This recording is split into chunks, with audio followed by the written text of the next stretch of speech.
ISKCON মিশনের উদ্যোগে দুদিন ব্যাপী উৎসব অনুষ্ঠিত হচ্ছে আগরতলা পূর্বাশা প্রাঙ্গণে।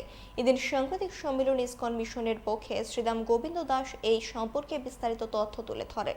আগামী রবি ও সোমবার 2 দিন ব্যাপী বিভিন্ন অনুষ্ঠান হবে পূর্বাশা প্রাঙ্গণে, যেমন নৃত্য, গান, চিত্রাঙ্কন, অভিনব পোশাক পরার প্রতিযোগিতা।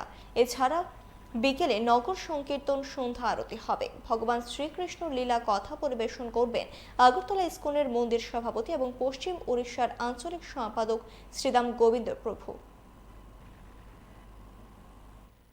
আমাদের জন্মাষ্টমী উৎসব আগামী সোমবার দিন।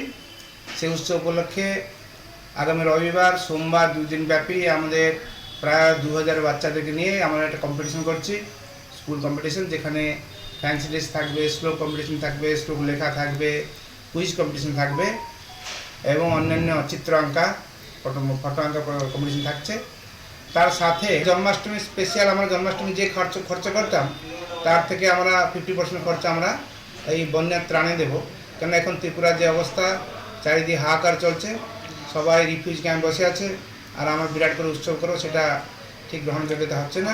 তাই আমরা চিন্তা করছি আমরা অন্তপক্ষে এই বছরের জন্য আমরা প্রোগ্রামটাকে একটু ছোট করে আমরা যেটা মিনিমাম না হয় অতটুকু করবো। কিন্তু বেশিরভাগ জায়গায় আমাদের ভক্তদের বলা হয়েছে সব জায়গায় যেরকম ত্রাণ শিবিরে সবাই প্রসাদ অন্তর বিতরণ করে, অ্যাটলিস্ট লোকে যেরকম দুমটা কিছু খেতে পায়।